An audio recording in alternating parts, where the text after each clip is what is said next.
থেকে নিজেদের জন্য দোয়া করব, তো আল্লাহ আমাদেরকে অন্ততপক্ষে একবার হলো তোমার ঘর জিয়ারত করা তৌফিক দিও, তোমার প্রিয় হাবিবের রওজা জিয়ারত করা তৌফিক দিও।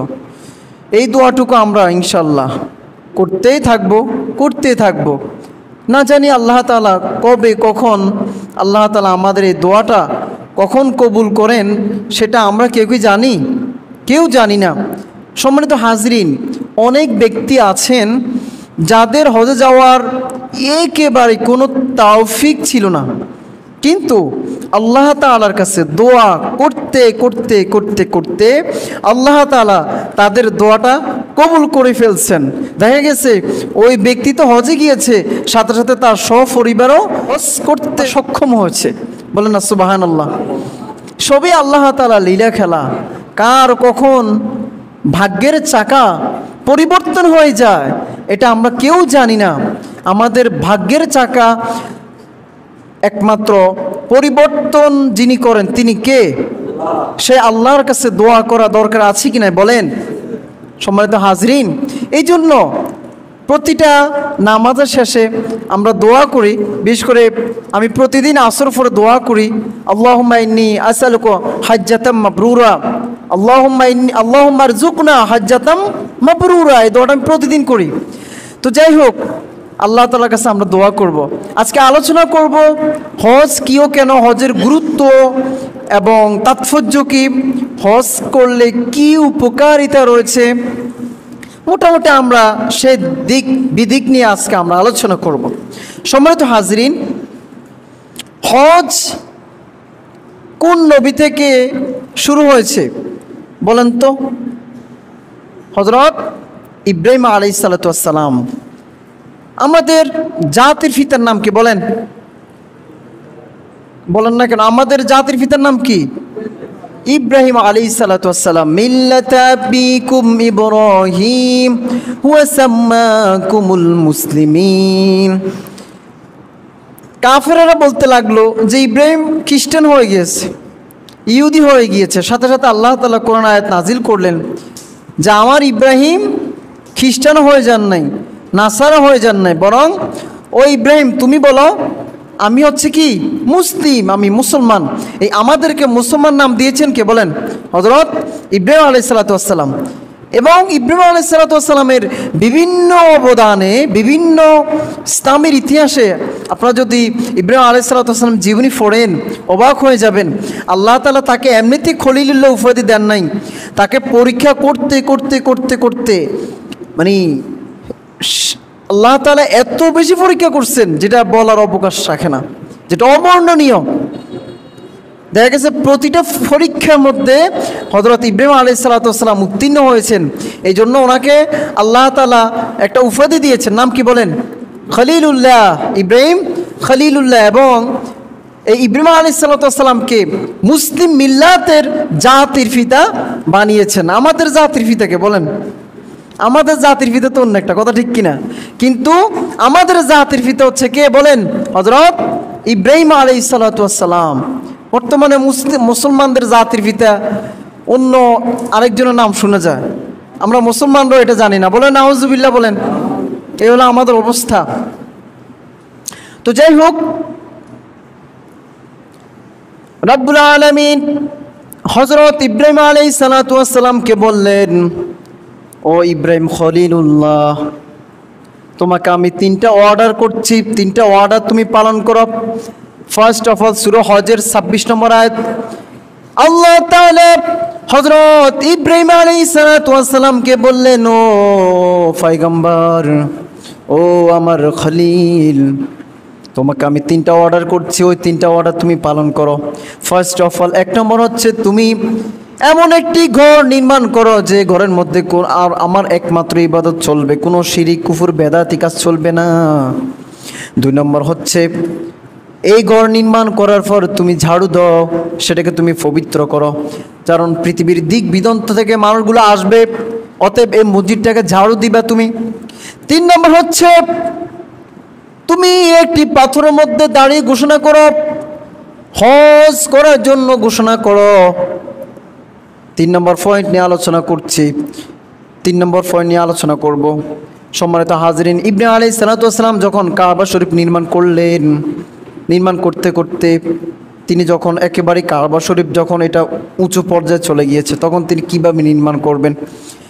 ওই যে পাথরের মধ্যে দাঁড়িয়ে তিনি কাবা শরীফ নির্মাণ করলেন, আল্লাহর কাছে দোয়া করছেন, ও আল্লাহ আমি কীভাবে উপরে ইটগুলোকে গাঁথনি দিব। তখন আল্লাহ তাআলা বললেন, তুমি যে পাথরের মধ্যে দাঁড়িয়ে আছো ওই পাথরকে অর্ডার করো, ওই পাথরটা লিফটের মতো কাজ করবে। বলেন না সুবহানাল্লাহ।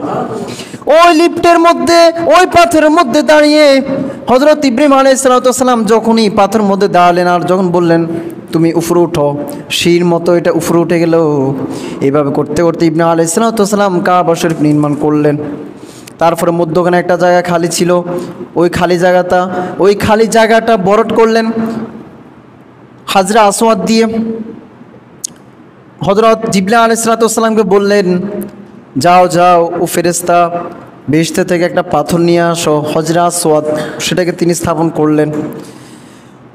বাইতুল্লাহ শরীফ যখন তিনি স্থাপন করলেন তখন তিনি ঝাড়ু দিলেন, তার পুত্র ইসমাঈল আলাইহিস সালামকে সঙ্গে নিয়ে তিনি যখন বাইতুল্লাহ শরীফ কমপ্লিট করার পর ঝাড়ু দিলেন, তখন আল্লাহ তাআলা ইব্রাহিম আলাইহিস সালামকে জানিয়ে দিলেন, ও ইব্রাহিম তুমি ঘোষণা দাও পৃথিবীর সমস্ত দিক বিদন্ত থেকে যেন মানুষগুলো যেন ছুটে আসে আমার এই ঘরকে যেন তারা তোয়াফ করে, যেন এখানে যেন এসে হজ করে। তখন ইব্রাহিম আলাইহিস সালাম বললেন, ও আল্লাহ এটা কেমন কথা?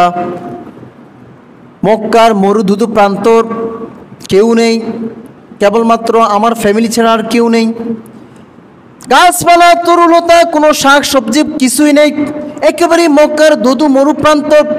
ও আল্লাহ আমি যদি হজের যদি ঘোষণা দিয়ে আমার কথা কে শুনবে?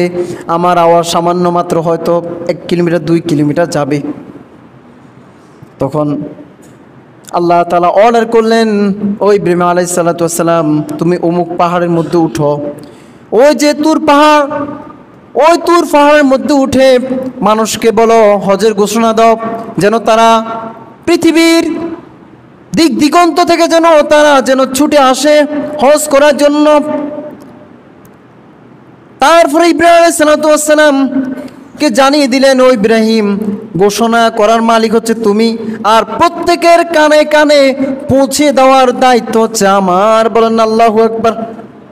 সম্মানিত হাজরিন, সেদিন ইব্রাহিম আলাইহিস সালাম ওই পাহাড়ে চড়ে উঠে একটা ঘোষণা দিয়েছেন। ওই ঘোষণা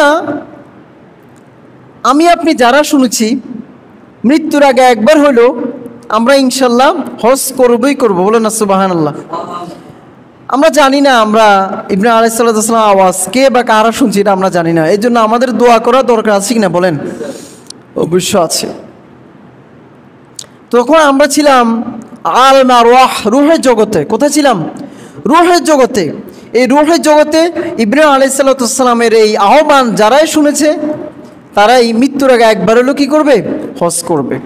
তো যাই হোক, আল্লাহ তাআলা আমরা দোয়া করব, আমি দোয়া করে এবং আপনারা দোয়া করবেন আমরা যেন সবাই যেন হজ করতে পারি। সকলে বলেন আমিন। আল্লাহ তাআলা সূরাতুল হজের 27 নম্বর আয়াতে ইরশাদ করেন, ওয়াযাযিন ফিন-নাসি বিল হজ্জি ইয়াতুনাকা রিজালান ওয়া আলা কুল্লি দামিরিন ইয়াতিনা মিন কুল্লি ফাজ্জিন আমিক। রব্বুল আলামিন বলেন, ও ইব্রাহিম তুমি মানুষকে হজ করার জন্য আহ্বান করো, তুমি ঘোষণাটা জানিয়ে দাও, তারা যেন পায়ে হেঁটে হেঁটে এই জায়গার মধ্যে আসে, তারা যেন উটের পিঠের উপর চড়ে যেন এই গড়ের মধ্যে যেন এই পুরাতন গড়ের মধ্যে যেন এসে যেন তারা যেন হজ করে। সম্মানিত হাজরিন, আল্লাহ তাআলার অফার লীলা, আল্লাহ তাআলা আমাদের তৌফিক দান করছে কিনা আমরা জানি না, এই জন্য প্রতিদিন আমাদেরকে দোয়া করা দরকার আছে কিনা বলেন। এইগুলো হজের ব্যাকগ্রাউন্ড, মানে হজ কোথা থেকে শুরু হয়েছে, কার মাধ্যমে শুরু হয়েছে, এটা শানে নজরুল কি মোটামুটি একটু টাচ করলাম। এখন আলোচনা করব হজ কি ও কেন। সম্মানিত হাজরিন, হজ এটি আরবি শব্দ যার অর্থ হচ্ছে ইন্টেনশন, ইচ্ছা করা, জিয়ারত করা। আর শরীয়তের পরিভাষা হজ বলা হয় ওয়া জিয়ারাতু ইলা বাইতিল হারাম ফি জামানিন মাখসুসিন বিআফআলিন মাখসুসিন বিশুরুতিন মাখসুসিন। হজ বলা হয় আল্লাহ তাআলার ঘর তথা বাইতুল্লাহ জিয়ারত করা নির্দিষ্ট সময়ে নির্দিষ্ট কিছু শর্তাবলীর মাধ্যমে। এটাকে শরীয়তের পরিভাষা কি বলা হয় বলেন? হজ বলা হয়। সম্মানিত হাজিরিন, এই হজের সংজ্ঞা থেকে আমরা অনেক কিছু অনুধাবন করতে পারি। এই সংজ্ঞার মধ্যে আল্লাহ তাআলা বলেছেন যে হজ করতে হবে একমাত্র বাইতুল্লাহ শরীফ। কোথায়? বাইতুল্লাহ শরীফ। এখন আমি আপনি যদি পণ্ডিতগিরি করে যদি একটা যদি কাবা শরীফ বানায়, প্রতি কাবা শরীফ, আর যদি বলি যে আসো তোমরা এখানে, এটা তো দেখতে কাবা শরীফের মতো, কি দরকার 6 লক্ষ টাকা খরচ করে সৌদি আরব গিয়ে হজ করতে? কি দরকার হজ করার জন্য? বরং তোমরা আসো আসো এই কাবা শরীফের মধ্যে প্রদক্ষিণ করলে, তোয়াফ করলে তোমাদের হজ হয়ে যাবে। বলে নাউজুবিল্লাহ। এটা কি বিশ্বাস করা যাবে? কিন্তু অতীব দুঃখের বিষয়, আমরা দেখেছি সেই 4 থেকে 5 বছর আগে মুন্সিগঞ্জের একজন ভণ্ড, সে প্রতীকী কাবা শরীফ বানিয়েছে, বা কাবা শরীফ বানিয়ে সমস্ত মুরিদদেরকে বলল কি দরকার আছে তোমরা 6 লক্ষ টাকা খরচ করে, ওই সময় তো ছিল 4 লক্ষ টাকা খরচ করে হজ করার, আমার এখানে হজ করো, তাহলে তো তোমাদের সেই সওয়াব হয়ে যাবে এবং এত টাকা তোমাদের নষ্ট হবে না, বরং তোমরা আমার এখানে মাজারে টাকা ডোনেট করো। বলে নাউজুবিল্লাহ। এরকম কোনো ভণ্ড, কোনো সাধক যদি বলে, এই কথাকে কি বিশ্বাস করা যাবে? হ্যাঁ, তাহলে ঈমান কি হয়ে যাবে? শেষ হয়ে যাবে। কারণ সে প্রত্যক্ষভাবে সে হজের ফরজিয়ত বিধানকে কি করছে? অস্বীকার করেছে। সম্মানিত হাজরিন, বলেন তো হজ ফরজ না ওয়াজিব না সুন্নত না নফল না মুবাহ না মুস্তাহাব? বলেন ফরজ। হজ কি? ফরজ। বুখারী শরীফের বর্ণনা, নবী করিম সাল্লাল্লাহু আলাইহি ওয়াসাল্লাম ইরশাদ করেন, বুনিয়াল ইসলামু আলা খামসাতি আরকানিন ফিদ-দীন শাহাদাতু আল্লা ইলাহা ইল্লাল্লাহ ওয়া আন্না মুহাম্মাদার রাসূলুল্লাহ ওয়া ইকামাস সালাতি ওয়া ইতাইজ যাকাতি ওয়াল হজ্জি ওয়া সাওম রমাদান। নবী করিম সাল্লাল্লাহু আলাইহি ওয়াসাল্লাম বুখারী এবং মুসলিম শরীফের বর্ণনা ইরশাদ করেন, ইসলামের বিধি বিধান হচ্ছে, ইসলামের স্তম্ভ হচ্ছে 5টি। বলেন তো কয়টি? ইসলাম কয়টি রুকনের উপরে দাঁড়িয়েছে? বলেন কয়টি ফিলের উপরে দাঁড়িয়েছে? বলেন কয়টি? এই যে আমরা ইসলামের অনুসরণ করছি, ইসলাম ধর্ম অনুসরণ করছি, এই ইসলাম ধর্মটা কয়টি ফিলের উপরে দাঁড়িয়েছে? বলেন 5টি। কি কি বলেন? বলেন কি কি? কালিমা, নামাজ, রোজা, হজ, যাকাত। তাহলে 5টা স্তম্ভের মধ্যে হজের কথা আসছে কিনা বলেন তো?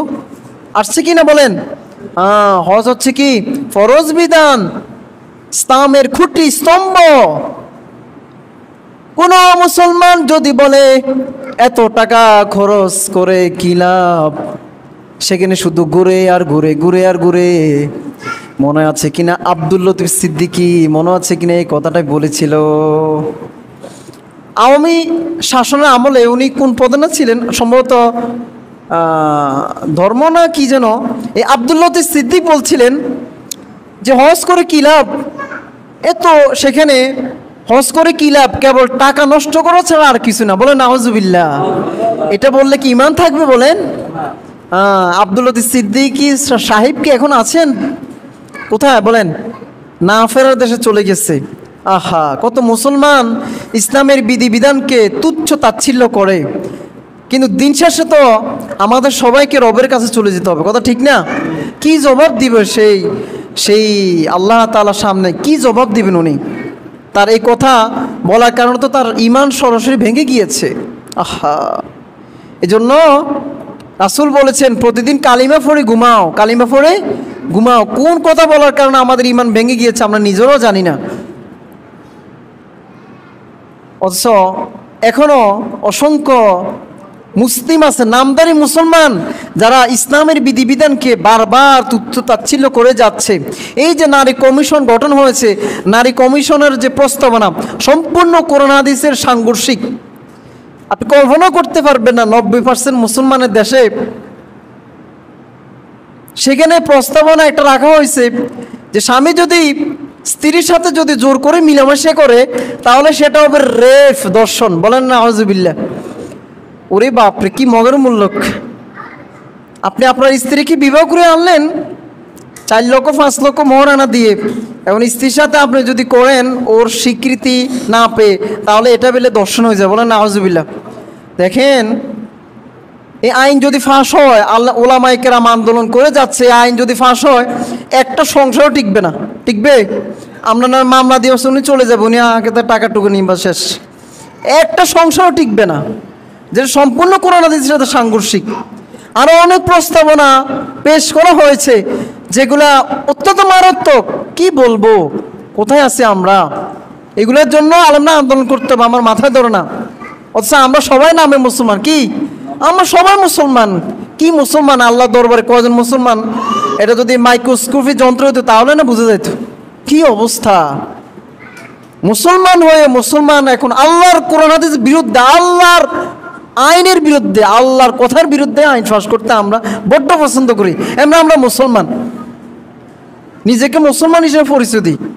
আহা, এই জন্য আল্লাহর দরবারে কে মুসলমান কে কাফের এটা আল্লাহই ভালো জানেন। এটা সেদিন কিয়ামতের দিন আমরা সবাই দেখতে পাবো। সম্মানিত হাজরিন, এজন্য আমি আপনাকে ভুলেও বলতে যাব না যে আপনি ফাসিক, আপনি কাফের হয়ে গেলেন। আমি যদি বলি তাহলে তো আপনি আমার অবস্থা কাহিল করে ফেলবেন, এই তুমি আমাকে এত বড় গালি দিলা। কিন্তু আপনি তো আল্লাহর দরবারে, আল্লাহর কোরআন হাদিস অনুযায়ী আপনি কাফের হয়ে গেলেন। এজন্য সব কিছুর ওয়াকুল্লুহুম আতিহিম ইয়াউমাল কিয়ামাতি ফারদা, सबको अकेला अकेला अल्लाह ताला ने अल्लाह के पास आएगा। প্রত্যেককে কিয়ামতের দিন প্রত্যেক ব্যক্তিকে আল্লাহ তাআলা একা একইভাবে আল্লাহর কাছে নিয়ে আসবেন, দণ্ডমান করবেন, হিসাব নেবেন। বলেন না আল্লাহু আকবার। সব কিছু বের হয়ে যাবে সেদিন। এই জন্য দুনিয়া কা মজা লে লো, হ্যাঁ, খাওয়া দাওয়া ফুর্তি করো, নো চিন্তা, ডো ফুর্তি, এই স্লোগান দেওয়া যাবে না। এই স্লোগান দেবে যারা কাফের, যারা মুশরিক। মুসলমান কিভাবে এই স্লোগান দেয়? দুনিয়া কা মজা লে লো, হ্যাঁ, আরো কত স্লোগান দেয় আমরা মুসলমানরা। দুনিয়া মজা মাস্তির জায়গা নয়, দুনিয়া আরামায়েশের জায়গা নয়। মুমিনদের জন্য কারাগার, আর কাফেরদের জন্য হচ্ছে জান্নাত। দেখেন না, এক একটা কাফেরের আলিশান বাড়ি গাড়ি অট্টালিকা, কোন কিছু অভাব আছে। অথচ আমরা যারা প্রকৃত মুমিন, আমাদের এটা নাই সেটা নাই, আমাদের কত কষ্টের জীবনটা আমরা অতিবাহিত করছি। আজকে চাউল থাকলে আগামী 2 দিন চাউল জোগাড় করতে পারবো কি পারবো না সেই গ্যারান্টিটুকু আমাদের নাই। এটাই হচ্ছে বাস্তবতা। প্রকৃত মুমিনদেরকে আল্লাহ তাআলা এভাবে পরীক্ষা করবেন। আর আপনি যদি মনে করেন দুনিয়াটা আরামায়েশের জায়গা, শুধু খাবো দাবো ফুর্তি করবো ঘুমাবো, কি দরকার নামাজ ধর্মকর্ম পালন করার, রোজা রাখার, হজ করা, যাকাত দেওয়ার কি দরকার? তাহলে আপনি আপনার কোফালকে পুরবেন, এতে আমাদের কিছু আসে যায় না। সম্মানিত হাজিরিন, তো বলতেছিলাম হজ এটা ওয়াজিব না ফরজ না সুন্নত না মুস্তাহাব? বলেন কি? ফরজ। এই জন্য যারা হজের বিধানকে অস্বীকার করবে তারা কাফের হয়ে যাবে। যারা হজকে নিয়ে টিটকারি করবে, যারা বলবে হজ করে কী লাভ, 6 লক্ষ টাকা ব্যয় করে কী লাভ, দরকার নাই, বরং এটা দিয়ে আমি অন্য কাজে ব্যয় করব, তাতে আমার লাভ, বরং ওইখানে গিয়ে শুধু ঘুরে আর ঘুরে শুধু তওয়াফ করে আর খাইটা কাম না, একবারে মাথা মুন্ডন করে ও যে সাদা দবদবে সাদা কাপড় গায়ে দেয়, এটা হচ্ছে এক ধরনের পাগলামি। এই পাগলামি করে কী লাভ, বরং এই 6 লক্ষ 7 লক্ষ টাকা ব্যয় করার দরকার নাই। যদি কোনো মুসলমান যদি এই কথা বলে, সেই সাথে সাথে কাফের হয়ে যাবে। এই কথা ঠিক কিনা? তো বলতেছিলাম হজ ওয়াজিব বিধান, ফরজ বিধান। এখন আলোচনা করব হজ করলে কি লাভ, হজের ফজিলত কি। হজের ফজিলত অনেক অনেক বেশি, সংক্ষেপে টাচ করে যাব। সম্মানিত হাজিরিন, নবী করিম সাল্লাল্লাহু আলাইহি সাল্লাম হাদিসের মধ্যে ইরশাদ করেন, قال سمعت النبي صلى الله عليه وسلم يقول من حج لله فلم يرفث ولم يفسق رجع كيوم ولدته أمه নবী করিম সাল্লাল্লাহু আলাইহি ওয়াসাল্লাম ইরশাদ করেন, যে ব্যক্তি হজ করলো, ও যে হজ করতে গিয়ে মক্কা শরীফের মধ্যে কোনো রকম খারাপ কাজ করে নাই, অশ্লীল কাজ করে নাই, এবং হজ থেকে আসিও যদি কোনো খারাপ কাজ যদি না করে, আল্লাহর হাবিব বলেন রাজাআকা ইয়াউমিন ওয়ালাদাতুমুহু, পৃথিবীর বুকে যখন কোনো শিশু যখন জন্মগ্রহণ করে, সদ্য ভূমিষ্ঠ শিশু পৃথিবীর বুকে জন্মগ্রহণ করলে যেভাবে নিষ্পাপ ইনোসেন্ট, কোনো গুনাহ নাই, গুনাহ আছে? যে শিশু আজকে ভূমিষ্ঠ হলো, ও শিশু দুনিয়াতে যেভাবে জন্মগ্রহণ করলে কোনো গুনাহ নাই। যে ব্যক্তি যদি হজ করতে যায়, হজ করে ওইখানে হজ করতে গিয়ে যদি কোনো রকম খারাপ কাজ, অশ্লীল কাজ যদি না করে, আল্লাহর হাবিব সাল্লাল্লাহু আলাইহি সাল্লাম বলেন সে যেন ওই সদ্য ভূমিষ্ঠ শিশুর নে নিষ্পাপ হয়ে সে যেন ফিরে আসলো। বলেন না সুবহানাল্লাহ। অর্থাৎ সে মাসুম, নিষ্পাপ হয়ে সে ব্যাক করবে, সে একেবারে ইনোসেন্ট হয়ে যাবে, টোটালি তার গুনাহ থাকবে না। সুবহানাল্লাহ। সম্মানিত হাজিরিন, এর চেয়ে বড় ফজিলত আর কি হতে পারে? 2 নম্বর ফজিলত হচ্ছে নবী করিম সাল্লাল্লাহু আলাইহি ওয়াসাল্লাম হাদিসের মধ্যে ইরশাদ করেন, আল হাজ্জুল মাবরুর লাইসা লাহুল জাযাউ ইল্লাল জান্নাহ। যার হজ কবুল হবে, এটাকে আরবিতে বলে হজ্জে মাবরুর। যার হজ কবুল হবে, এই কবুল হজের প্রতিদান জান্নাত ছাড়া অন্য কিছুই নাই। জান্নাত ছাড়া অন্য কিছু নেই। মানে কি? যার হজ কবুল হবে, আল্লাহ তাআলা তাকে জান্নাত অবশ্যই দিয়ে দিবেন। বলেন না সুবহানাল্লাহ। আল হাজ্জুল মাবরুর লাইসা লাহুল জাযা, হজ্জে মাবরুরের কোনো পুরস্কার নাই, ইল্লা কিন্তু আল জান্নাহ, আল্লাহ তাআলা তাকে ডিরেক্টলি জান্নাত দিবেন। সুবহানাল্লাহ। এই জন্য হজ করলে কেন হবে না, বরং আল্লাহর কাছে দোয়া করতে হবে, আল্লাহুম্মা রযুকনা হাজ্জাতাম মাবরুরা। ও আল্লাহ, আমার হজটা যেন হজ্জে মাবরুর হয়। হজ্জে মাবরুর মানে কি? যে হজ আল্লাহ তাআলা কবুল করেছেন, কবুল করবেন, এমন হজ যেন হয়। কত হাজি সাহেব হজ করে, প্রত্যেকের কি হজ কি কবুল হয়? আপনাদের কি মনে হয় বলেন তো? হজ কবুলের অন্যতম একটা সিমড্রোম হচ্ছে হজ থেকে আসার পর ওই ব্যক্তি আগে যেভাবে সময় নষ্ট করত, দোকানপাটে আড্ডা দিত, খারাপ কাজ করত, নামাজের ত্রুটি ছিল, আলহামদুলিল্লাহ হজ থেকে ব্যাক করে ফিরে আসার পর আলহামদুলিল্লাহ উনি এখন আর এগুলো করছেন না, একেবারে নামাজগুলো আর তরক করছেন না, ওনার দ্বারা কখনো মিথ্যা কথা বলা, উনি কখনো মিথ্যা কথা বলছেন না, তারপরে উনি আমানতের খেয়ানত করছেন না, মোটামুটি অন্যের হক নষ্ট করছেন না। তার ভিতরে যদি একটা আমূল পরিবর্তন আসে, তবে আমরা বুঝবো যে এটা হচ্ছে কি হজ্জে মাবরুর, মানে এই হজ আল্লাহ তাআলা কবুল করেছেন।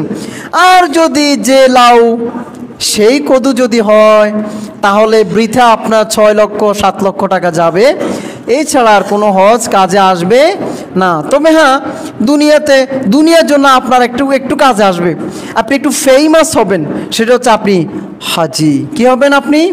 হাজি, ইয়া হজ। আর হাজি সাহেব না বললে তো মাশাআল্লাহ আমাদের চেহারা মলিন হয়ে যায়। চেহারা মলিন হয় কি হয় না বলেন? কথা বলেন না কেন? আমাদের দেশে আপনি বিশ্বের অন্যান্য কান্ট্রিতে যখন যাবেন বা আপনি যখন হিস্ট্রি নেবেন, ইতিহাস দেখবেন, বিশ্বের অন্য কোনো কান্ট্রির মুসলমানদের নামের শুরুতে তারা হজ করার পর আল হাজ লাগায় না। একমাত্র আমরা বাঙালি, বাংলাদেশ, ভারত, পাকিস্তান খুব বড্ড পছন্দ করি এটাকে। আর যদি আমাকে যদি হাজি সাহেবের দিকে আসেন, যদি হাজি সাহেব বলে যদি আমরা যদি তাকে সম্বোধন যদি না করি, তাহলে আমাদের চেহারা মলিন হয়ে যায়, চেহারা প্যাকাশে হয়ে যায়। অনেকে তো এটাই বলে ফেলেন, মিয়া হজ করছি 6-7 লাখ টাকা খরচ করে, হ্যাঁ কাত লাগে না, আমার হাজি সাহেব বলে ডাকেন না কেন? কি মানুষ চোখে দেখেন না? কথা ঠিক কিনা? বলে কি বলে না? হ্যাঁ বলে এরকম। আমরা এগুলো দেখি, কানে আসে নিউজ, এগুলো আপনারাও কম বেশ জানেন। ও সমস্ত হাজির হজ করে কোনো ফায়দা হবে না। হজ কবুলের আরেকটি অন্যতম ফ্রি কন্ডিশন হচ্ছে আপনি যে টাকা নিয়ে হজ করবেন ওই টাকাটা সম্পূর্ণ হালাল হতে হবে। আপনি যদি ওই টাকাটার মধ্যে যদি অন্যের আমানতের খেয়ানত করে যদি ওই টাকাটা মিশ্রণ করেন, মিক্সার করেন, সংমিশ্রণ করেন, তাহলে সুদের টাকা যদি মিশ্রণ থাকে, তাহলে সুদ বলেন, ঘুষ বলেন, যেটাই বলেন না কেন, ওই হজ কখনো কবুল হবে না। আপনি 100 বার হলে 100 বার হজ করুন, কুছ ফায়দা নেই হুয়া, কোনো কাজে আসবে না, কোনো কাজে আসবে না। সম্মানিত হাজরিন, তো যাক বলতেছিলাম হজের ফজিলত কি, গুরুত্ব কি। শুধু তাই না, নবী করিম সাল্লাল্লাহু আলাইহি ওয়াসাল্লাম ইরশাদ করেন, আল উমরাতু লিল উমরাতি কাফফারাতুন বাইনাহুমা। যারা একের পর এক হজ উমরা করবে, আল্লাহ তাআলা মধ্যখানে যে গুনাহ হয়েছে ওই গুনার কাফফারা তিনি আদায় করে দিবেন। বলেন না সুবহানাল্লাহ। আমরা অনেকে মনে করি হজ উমরা করলে মনে হয় আমরা আরো দেউলিয়া হয়ে যাব, নিঃস্ব হয়ে যাব। না, আল্লাহ রাসূল সাল্লাল্লাহু আলাইহি ওয়াসাল্লাম বলেন, যারা ঘন করে বারবার হজ করবে, বারবার চেষ্টা করবে, ট্রাই করবে হজ করার জন্য, আল্লাহ রাসূল সাল্লাল্লাহু আলাইহি ওয়াসাল্লাম বলেন তাদেরকে আল্লাহ তাআলা দুইটা জিনিস দূর করে দিবেন। কয়টা জিনিস? দুইটা জিনিস। একটা হচ্ছে ফাকরা, তাদেরকে দারিদ্রতা দূর করে দিবেন। দারিদ্রতা কি করবেন? দূর করে দিবেন। আরেকটা হচ্ছে আল্লাহ তাআলা তার গুনাহ মাফ করে দিবেন। বলেন না সুবহানাল্লাহ। তাহলে এই ধারণা করা যাবে না যে হজ করার কারণে হায়রে আমার তো 6 লক্ষ টাকা চলে গিয়েছে, হায়রে আমার বিবি বাল বাচ্চা কীভাবে চলবে, 6 লক্ষ টাকা খরচ হয়ে গিয়েছে, হায়রে আমার কি উপায় হবে। এটা যদি আপনি মনে করেন, আপনার ভুল ধারণা। আল্লাহর হাবিব সাল্লাল্লাহু আলাইহি ওয়াসাল্লাম বলেন, যারা হজ করবে কন্টিনিউ ঘন 7 দিনে যদি বারবার হজ করে, আল্লাহ রাসূল বলেন আল্লাহ তাআলা তার দুইটা জিনিস দূর করবেন। 1 নম্বর হচ্ছে তার দারিদ্রতা দূর করে দিবেন, 2 নম্বর হচ্ছে তার সমস্ত গুনাহ মাফ করে দিবেন। বলেন না সুবহানাল্লাহ। সম্মানিত হাজরিন, এই হজ নিয়ে আমাদের নানা ধারণা নিহিত আছে, নানা অভিযোগ, নানা কথা, নানা আমাদের যে কুসংস্কার, নানা কথা আমাদের মাঝে, আমাদের সমাজে রটিত আছে। আমাদের ধারণা হচ্ছে আগে ছেলে বিয়ে দিব, মেয়ে বিয়ে দিব, তারপরে আমার ওই যে বিল্ডিংয়ের কনস্ট্রাকশনটা কাজটা শেষ করব, তারপরে না আমি হজ করব। ইয়াং বয়সে কেন আমি হজ করব? হাইরে, আমি যদি ইয়াং বয়সে যদি হজ করি তাহলে আমি হজটা কিভাবে ধরে রাখবো? আমাদের দেশে এই কুসংস্কার, এই স্লোগানটা আছে না নাই বলেন? আসেনি বলেন? আছে। বলে কি, দূর হজ করার কি টাইম হয়েছে নাকি, বুড়ো বয়সে হলে না আমি হজ করবো, আমি এখনো ইয়াং জোয়ান, আমি যদি এই বয়সে যদি হজ করি তাহলে আমি আমার হজ উমরাকে কিভাবে ধরে রাখবো? তাছাড়া ছেলে বিয়ে দিন, মেয়ে বিয়ে দিন, এখনো বিল্ডিংটা দাঁড় করাতে পারেনি। আপনাকে বলছি, ও হাজী সাহেব আপনাকে বলছি, হজ এমন একটি বিধান যে বিধানটা দুইটা বস্তুর সমন্বয়ে গঠিত। কয়টা বস্তু? দুইটা। 1 নম্বর হচ্ছে আর্থিক, 1 নম্বর কি? আর্থিক, ইকোনমিক্স। 1 নম্বর হচ্ছে আর্থিক, 2 নম্বর হচ্ছে ফিজিক্যাল, শারীরিক। কি শারীরিক? আপনার অনেক টাকা আছে কিন্তু আপনি ডেন্ডুর বুড়ো হয়ে গেছেন, শরীরে আর বল নাই, শরীর চলে না, এবার আপনি হজ করতে পারবেন? হ্যাঁ, পারবেন না। এখানে গণি 5 জন মিল দেখতেছে, তোমার সমস্যাটা কি? গণি কি 5 জনে দেখার বিষয়? এটা কি 5 জনে দেখার বিষয় নাকি? তোমরা আলাদা হও। পুরো সপ্তাহ মসজিদ দেখি না, সপ্তাহে একদিনে আসি, তোমরা হামামি করো মসজিদে, এটা তো ঠিক না। মানে একটা গণি দেখতেছে 5 জন মিলে, মনোজন এটা কি না কি আল্লাহ জানে। যারা কথা বলবেন আমি মাইক ছেড়ে দিব, আপনাকে এখানে নিয়ে আসবো, আপনি এখানে দাঁড়ায় কথা বলবেন। এটা আলোচনা করি, বহুত কষ্টে আমরা আলোচনা শিখে আলোচনা তুলে ধরে, আর আপনারা কথা বলবেন, এটা তো ঠিক না। আর মসজিদ কার ঘর বলেন তো? আল্লাহর ঘর। আল্লাহর ঘরে কি কথা বলা যায়? বলেন না। আপনি আমার রুমে সারাক্ষণ কথা বলেন, এতে আমার কিছু আসে যায় না, কথা। কিন্তু আল্লাহর ঘরে বসে যদি আপনি কথা বলেন, ফেরেশতারা আপনার বদদোয়া দিবে কি দিবে না বলেন? আল্লাহ তাআলার আপনি যদি অসন্তুষ্টি অর্জন করেন তাহলে বিষয়টা কেমন দেখা বলেন তো? এইটা বোঝার দরকার না। ওই যদি চেয়ারম্যান মেম্বারের বাসা জানো, ও চুপ, ওই চুপ, তুই বাপরে ফাগুলোর এমনি গুছিয়ে এমনি গুটিয়ে তারপরে ফাঞ্জিবে ঠিকঠাক করে একটু ঠিকঠাক মানে সুন্দর মতো একবারই চুপ চুপ মানে কি কথা বলা যাবে না। আরে সেখানে কি ভদ্রতা! আরে ভাই মিয়া, আল্লাহর গড়ের টাইলস, আল্লাহর গড় থেকে কি চেয়ারম্যান, মেম্বার, এমপি, মন্ত্রী, মিনিস্টার গড় কি দাম বেশি হয়ে গেছে নাকি? তো সেখানে তো আপনি তো রুলস রেজুলেশন ফলো করেন। এখানে কি হয়েছে আপনার? হ্যাঁ, আপনি এখানে আসবেন, পাঞ্চুয়াল ডিসিপ্লিন বজায় রাখবেন না, টুপি পরবেন না, পাঞ্জাবি গায়ে দিবেন না, যেমনি তেমনি আসবে। এটা কি হয় নাকি? এটা কি মসজিদের নিয়মতান্ত্রিক মতো পড়ে নাকি? কতবার বললাম এগুলা। হ্যাঁ, দুনিয়ার ক্ষেত্রে আমরা ঠিকই বুঝি, আহা আল্লাহর বিধিবিধানকে ওইভাবে বোঝার চেষ্টাও করি না। আমাদের জন্য আফসুস। এই জন্য তো আমরা মুসলমান, সারা বিশ্বে মুসলমান মার খাইতেছি, শুধু মায়ের খাইতেছি। আমাদের কারণে আমরা কোরআন হাদিস থেকে অনেক দূর সরে গিয়েছি। আমাদের পুরো 3.5 বডি বিজাতীয় কালচারে আমরা আমাদের এই 3.5 বডিকে আমরা এটাকে সাজাচ্ছি, মেকআপ করছি, এই হলো অবস্থা। তা আমরা কিভাবে জয়লাভ করব? যে গত 2 সপ্তাহ আগে জিহাদের আলোচনা করছি। আমরা মুসলমান না হিন্দুস্তানের বিরুদ্ধে যুদ্ধ করব, অলরেডি যুদ্ধ চলতেছে। আপনি যেখানে আমরা যে সময় আলোচনা করছি আপনারা শুনছেন, হতে পারে এই সময় বিভিন্ন বর্ডার, রাফায়েল বর্ডারে গোলাগুলি হচ্ছে। কালকেও হামলা চালিয়েছে পাকিস্তান এবং ইন্ডিয়া, তারা একে অপরে বারবার হামলা চালিয়ে যাচ্ছে। এই যুদ্ধ থেকে না জানি কোন দিকে ধাবিত হয় আল্লাহ জানে। যদি যুদ্ধ যদি ফাইনালিভাবে যদি লেগে যায়, তাহলে আমাদের এই যে দক্ষিণ এশিয়া কোনো দেশ শান্তি থাকতে পারবে না। যুদ্ধের তীব্রতা, যুদ্ধের হাহাকার, যুদ্ধের অস্থিরতা পুরো দেশ ছড়িয়ে ছিটে যাবে। বিশেষ করে আমরা বাংলাদেশিরা, আমাদের অবস্থা অত্যন্ত নাজুক অবস্থা আসতেছে। আমরা জানি না আমাদের কি অবস্থা হয়, কিন্তু আমাদের কোনো ভয় ভীতি নাই, আল্লাহর তাওয়াক্কুল নাই, বাস আমরা যেভাবে ইচ্ছে সেভাবে চলতেছি। আপনি এখানে বসে আলোচনা শুনতেছেন, সেই ইন্ডিয়া এরা এমনভাবে হামলা চালিয়েছে, আমাদের অসংখ্য মুসলমানের মসজিদ মাদ্রাসা তারা দেখে দেখে তারা ফাইটার জেট বিমান থেকে তারা কি করছে, আমাদের অসংখ্য মাদ্রাসা মসজিদ তারা ধ্বংস করে দিয়েছে পাকিস্তানের। অথচ আপনি এত চমৎকার প্লেস পেলাম, জায়গা পেলাম, অথচ যাওয়া শর্ত নামাজ পড়তে আসি না, আলোচনা শোনার জন্য মন মানসিকতা না, যা আসছি একদিন, সপ্তাহে একদিন, সেখানেও আমরা বসে কথা বলতেছি। আমাদের অবস্থা এরকম। ওই যখন লাতে উৎসানি খাবো সব মিলে, তখন কবো ও আল্লাহ বাঁচাও বাঁচাও, এই হলো আমাদের অবস্থা। আমরা এখনো সচেতন হচ্ছি না। যুদ্ধের তীব্রতা কোন দিকে ছড়িয়ে যায় আল্লাহ জানে। তো বলতেছিলাম, এমন একটি মাস চলতেছে যেটা হজের মাস, অত্যন্ত দামি মাস। এই হজ নিয়ে আলোচনা করতেছিলাম। সম্মানিত হাজিরিন, হজের আরেকটা ফজিলত হচ্ছে, নবী করিম সাল্লাল্লাহু আলাইহি ওয়াসাল্লাম হাদিস শরীফের মধ্যে ইরশাদ করেন, তোমরা যারা হজ করতে আসবা, যদি সাথে সাথে যদি মক্কা থেকে যদি মদিনায় আসো, মদিনায় এসে যদি আমার যদি রওজা যদি জিয়ারত করো, তাহলে আমি তোমাদের জন্য সুসংবাদ দিচ্ছি। আমরা বললাম, ও হাবিব কি সুসংবাদ? আল্লাহ হাবিব সাল্লাল্লাহু আলাইহি ওয়াসাল্লাম বললেন, মান যারা কবরি ওয়াজাবাত লাহু শাফাআতি।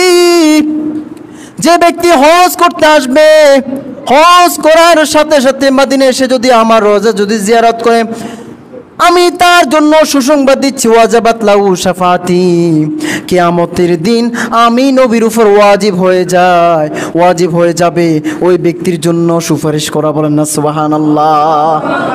আল্লাহু আকবার। আল্লাহ রাসূল সাল্লাল্লাহু আলাইহি ওয়াসাল্লাম ওই ব্যক্তির জন্য সুপারিশ করবেন যারা রাসূলের রওজা জিয়ারত করবেন। তার চেয়ে বড় ফজিলত আর কি হতে পারে? শুধু তাই না, হজের ফজিলত আরো বর্ণনা করবো আপনাদের সম্মুখে। সম্মানিত হাজিরিন, নবী করিম সাল্লাল্লাহু আলাইহি ওয়াসাল্লাম হাদিস শরীফের মধ্যে ইরশাদ করেন, যে ব্যক্তি ইন্নাল্লাহ তাবারাক ওয়া তাআলা হাউলুল কাবাতি 20 মিয়াতা রাহমা ওয়া মিনা 60 লিত-তাওয়াফিন ওয়া 40 লিল মুসাল্লিন ওয়া 20 লিন নাযিরিন। যারা তোয়াফ করতে যাবে, যারা তোয়াফ করবে, তোয়াফ মানে প্রদক্ষিণ করবে, একবারে যে গ্রুপে তোয়াফ করবে কাবা শরীফকে সঙ্গে নিয়ে যারা তোয়াফ করবে, ওই তোয়াফকারীদের জন্য আল্লাহ রাসূল বলেন তাদের জন্য 60টা রহমত। কয়টা রহমত বলেন? 60টা রহমত। ও 40 লিল মুসাল্লিন, যারা ওই কাবা শরীফের সামনে নামাজ পড়বে তাদের জন্য 40টা রহমত। কয়টি বলেন? 40টা রহমত দিবেন।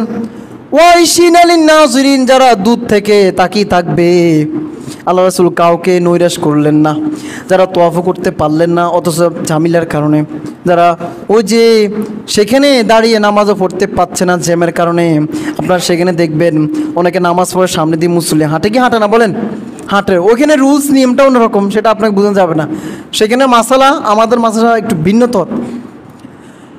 তো বলতেছিলাম, যারা দূর থেকে কাবা শরীফ দেখবে তাদের জন্য আল্লাহ রাসূল বলেন 20টা রহমত নাজিল করবেন। কয়টি? 20টি। অলওয়েজ ওই কাবা শরীফের মধ্যে কি রহমত বরকত নাজিল হতে থাকে। তাহলে সেখানে আপনি কেন যাবেন না? শুধু তাই না, রাসূল বলেন যারা হজ করতে গিয়ে যারা কাবা শরীফের সামনে, কাবা শরীফের ভিতরে, হেরেম শরীফের ভিতরে নামাজ আদায় করবে, আপনারা জানেন এক রাকাতে আল্লাহ তাআলা ওই হাজী সাহেবকে কত রাকাতের বিনিময়, কত রাকাতের সওয়াব দান করবেন বলেন তো? আপনারা বলেন। এটা তার আগে বলছিলাম, যারা কাবা শরীফ গিয়ে এক রাকাত আদায় করবে, এক রাকাতের বিনিময়ে আল্লাহ তাআলা তাকে কত লক্ষ রাকাতের সওয়াব দান করবেন। আমি সহজ করে দিচ্ছি, বলেন তো কত লক্ষ রাকাতের সওয়াব দান করবেন বলেন? 1 লক্ষ। আল্লাহু আকবার। সেখানে কেন আপনি যাবেন না? আপনি কেন হজ করতে যাবেন না? যেখানে সমস্ত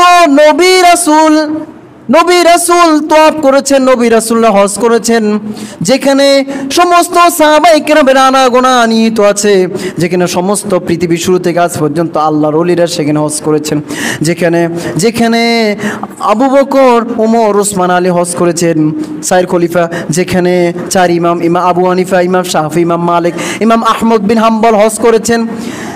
আপনি কেন হাজরুল আসওয়াদকে সুমন করবেন না, যে সুমন আল্লাহর হাবিব সাল্লাল্লাহু আলাইহি ওয়াসাল্লাম করেছেন? আপনি কেন সেখানে যাবেন না যেখানে আল্লাহ রাসূল নিজে তওয়াফ করেছেন, নিজে তওয়াফ প্রদক্ষিণ করেছেন? বলেন আল্লাহু আকবার। যেখানে সারা পৃথিবীর সমস্ত রাজা বাদশা থেকে শুরু করে কোটি ফুটি মিলিয়ন বিলিয়ন ট্রিলিয়ন রাঘব বোয়াল, যাদেরকে আল্লাহ কোটি কোটি টাকা তৌফিক দিয়েছেন, সবাই যেখানে যাদের কদম পদ চিহ্ন নিয়ত আছে, সমস্ত নবী রাসূলরা যেখানে যাদের পায়ের চিহ্ন এখনো লেগে আছে, ইব্রাহিম আলাইহিস সালামের পায়ের চিহ্ন এখনো লেগে আছে ওই পাথরের মধ্যে, যেখানে বলা হয় মাকাম ইব্রাহিম, যেখানে আপনি 7 চক্র দেওয়ার পর যেখানে নামাজ পড়া ওয়াজিব, ওই জায়গার মধ্যে আপনি কেন যাবেন না? সম্মানিত হাজরিন, আমরা অনেকে হানিমুন করি। আপনি নিয়ত করেন আপনার স্ত্রীকে নিয়ে সর্বত্র হানিমুন করবেন কাবা শরীফে। এই নিয়তটা করা যায় কি যায় না বলেন? যুবক ভাই যাদের তৌফিক আছে আপনারা এই নিয়ত করবেন ইনশাল্লাহ, সর্বত্র হানিমুন করবে কাবা শরীফ গিয়ে। কথা ঠিক কিনা? হ্যাঁ, এটা আমাদের মুখ দিয়ে এখন আসবেও না। আমরা সর্বত্র গেলে যাই, থাইল্যান্ড, জাপান, তারপর ওই যে শ্রীলঙ্কা, তারপর কলকাতা বা যে দার্জিলিং বা কাশ্মীর, এগুলা আমরা ওই যে আপনি হজ না হোক উমরা পালন করার জন্য তো নিয়ত করতে পারেন। উমরা করতে মাত্র 1,10,000 টাকা লাগে বা 1 লক্ষ টাকা লাগে।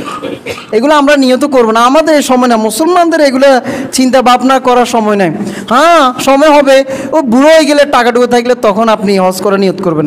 সেদিন আপনার টাকা হবে কিন্তু আপনার শরীরের সামর্থ্য শক্তি থাকবে না। কারণ আমি ইতিপূর্বে আলোচনা করেছি হজ 2 জিনিসের নাম, একটা হলো শারীরিক শক্তি থাকতে হবে, আর একটা হলো আর্থিক। আপনি যদি ও যে অনেক হাজি সাহেবরা মক্কা শরীফে গিয়ে তোয়াফ করতে পারে না, ও যে কি করে মুআল্লিমকে রিয়াল দিয়ে বলে যে আপনি আমার কোরবানটা করে দেন, আপনি তোয়াফ করে দেন, আপনি সাফা মারা দৌড়াদৌড়ি করেন, হ্যাঁ আপনি এই কাজগুলো করে ফেলেন। ওনারা হোস্টেলে খাচ্ছে আর ঘুমাইতেছে, কি করবো? শরীর চলে না, কি করবো বলেন না? এই হলো অবস্থা। শুধুমাত্র আমাদের এই বাংলাদেশ, ভারত, পাকিস্তান আমরা শুধু ডেন্ডির বড় হলে হজ করার জন্য নিয়ত করি। আপনি যাই দেখেন না, মিশর, সুদান, আপনার আলজেরিয়া, সেই আফ্রিকা মহাদেশ থেকে শুরু করে অন্যান্য কান্ট্রিগুলো, তারা ইয়াং বসে তারা স্বামী স্ত্রী মিলে বিবাহ করছে, সর্বপ্রথম তারা হজ করার জন্য চলে আসছে। বলেন আল্লাহু আকবার। কিন্তু আমাদের এই থট, এই থিওরি পরিবর্তন করতে হবে। আল্লাহ তাআলা আমাদের সবাইকে হজ করার তৌফিক দান করুক। এবং দোয়া করব